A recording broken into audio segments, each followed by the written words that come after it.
warahmatullahi wabarakatuh. Salam jumpa di pembelajaran sosiologi. Kali ini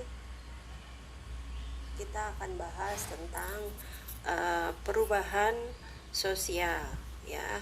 Bab 1 tentang perubahan sosial dalam masyarakat. Ini merupakan KD 3.1 dan ini adalah materi yang pertama di kelas 12 semester 1.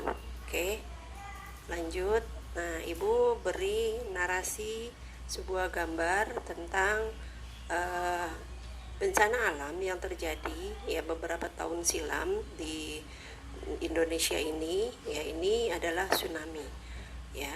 Kemudian nanti pertanyaannya, apakah bencana alam atau tsunami ini dapat menyebabkan perubahan sosial dalam kehidupan masyarakat?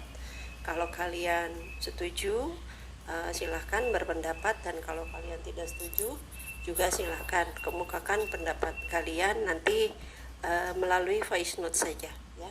Oke, kita lanjut ya.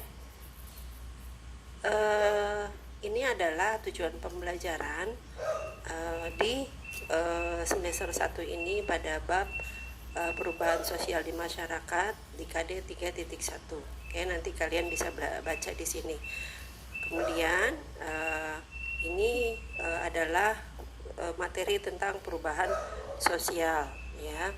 Yang pertama, perubahan sosial nanti dikaitkan dengan tentang permasalahan-permasalahan yang ada, kemudian bentuk-bentuk perubahan sosial, dan yang ini dampak perubahan sosial dalam masyarakat. Oke, kita lihat yang pertama tentang perubahan sosial. Nah, di sini kita bahas tentang masyarakat dan perubahan sosial. Apa sih yang dimaksud dengan perubahan sosial? Oke, kita lihat bahwa perubahan sosial merupakan segala perubahan pada lembaga-lembaga kemasyarakatan, atau lembaga kemasyarakatan ini bisa dikatakan struktur, ya, struktur sosial dalam masyarakat yang memengaruhi sistem sosialnya, termasuk nilai, sikap, dan pola perilaku masyarakat. Oke. Kemudian kita lihat bentuk-bentuk perubahan sosial, ya. Bentuk-bentuk perubahan sosial ini pertama berdasarkan proses, yang kedua berdasarkan ukuran perubahannya, yang ketiga berdasarkan sifat perubahannya, dan yang keempat berdasarkan sisi kemajuan dan kemunduran arahnya, serta yang terakhir adalah berdasarkan kecepatan berlangsungnya. Oke, yang pertama kita lihat, ya. Nah, ini udah ada narasinya tentang gambar. Yang pertama berdasarkan prosesnya. Oke, perubahan yang direncanakan atau plan change, ya. Kalimat kuncinya direncanakan, dikehendaki, dan agent change. Direncanakan, ya. Perubahan sosial itu terjadi, ada yang direncanakan. Kalau memang sudah direncanakan, maka semuanya itu diinginkan, dikehendaki. Nah, kalau sudah begitu, ini berkaitan dengan agent of change, ya, agent of change. Oke. Kemudian perubahan yang direncanakan merupakan perubahan dengan perencanaan, ya, perencanaan terlebih dahulu oleh pihak yang menginginkan adanya perubahan dalam masyarakat. Siapa yang menginginkan perubahan dalam masyarakat? Yaitu agent of change ini, ya. Ini adalah orang-orang yang memang dianggap sebagai yang menginginkan perubahan. Siapa mereka, agent of change itu? Kalau dalam pemerintah, kalau dalam skala mikronya pemerintah, yaitu presiden dan perangkat-perangkatnya, DPR misalnya, itu seperti itu. Kalau di dalam sekolah itu biasanya kepala sekolah dan perangkatnya.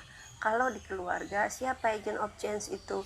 Orang tua kita, itu agent of change. Mereka bisa dianggap sebagai perencana, ya, perencana dalam perubahan sosial. Kemudian yang kedua, perubahan yang tidak direncanakan. Perubahan yang tidak direncanakan atau unplanned change. Unplanned change ini yaitu perubahan yang tidak direncanakan di luar rencana, ya, merupakan perubahan di luar rencana atau perkiraan masyarakat. Perubahan ini dapat menimbulkan dampak yang merugikan masyarakat biasanya. Nah, apa kata kuncinya di sini? Tidak direncanakan, tidak dikehendaki, tidak dapat diprediksi. Kenapa tidak dapat diprediksi? Karena memang tidak direncanakan. Kalau yang direncanakan ini contohnya pendidikan. Nah, kalau pendidikan itu biasa ada step-stepnya. Kalau SMP itu kalau SD itu 6 tahun, SMP 3 tahun, SMA 3 tahun. Nah, itu semua adalah direncanakan dan dikehendaki. Kenapa dikehendaki? Ya, semua orang menginginkan pendidikan yang baik dan pendidikan yang memang semuanya orang bisa mengenyam pendidikan tersebut. Oke. Kalau yang tidak direncanakan itu biasanya mengikuti yang direncanakan atau mengikuti plan change. Jadi unplanned change ini atau perubahan yang tidak direncanakan biasanya mengikuti plan change, ya, atau perubahan yang direncanakan. Contohnya apa? Ketika misalnya kita sudah punya rencana ingin mengadakan suatu acara, tiba-tiba turun hujan misalnya. Nah, itu kan tidak direncanakan. Nah, itu yang dimaksud unplanned change, yang hujan tadi. Sedangkan kita kan sudah merencanakan semuanya dengan misalnya dari A sampai Z-nya dengan teliti gitu ya. Ternyata tiba-tiba hujan. Nah, ini yang unplanned change. Biasanya memang dapat merugikan yang seperti ini, ya, karena memang tidak bisa diprediksi cuaca. Tadi kan kita tidak tahu, walaupun misalnya ada bagian BMKG yang mengumumkan tentang ini, tapi kan kita tidak mengerti 2-3 hari ke depannya seperti apa, gitu ya, seperti itu. Oke. Nah, ini contoh, ya, narasi dari perubahan yang berdasarkan fenomena ini, ya. Ini menurut kalian yang direncanakan atau yang tidak direncanakan? Silakan kalian analisis sendiri. Oke, kita lanjut ke yang berikutnya. Nah, ini berdasarkan ukuran perubahannya. Berdasarkan ukuran perubahan, ada perubahan kecil, ada perubahan besar, ya, perubahan besar. Nah, kalau perubahan kecil, kalimat kuncinya ini tidak membawa pengaruh besar, hanya terjadi pada sebagian orang saja, ya. Contohnya misalnya apa? Nanti ini contohnya ini, ya, ini contohnya ini adalah perubahan kecil. Apa sih? Mode, misalnya mode rambut, ini akan hilang dengan sendirinya. Kenapa dia dibilang perubahan kecil? Karena memang tidak semua orang mau dan bisa melakukan ini, gitu ya. Atau baju, misalnya mode baju, ya, mode baju itu biasanya cepat sekali hilangnya, gitu ya. Dan hanya orang tertentu yang mengikuti mode-mode tertentu, seperti itu. Kemudian perubahan besar. Nah, perubahan besar ini kalimat kuncinya adalah mempengaruhi masyarakat secara luas.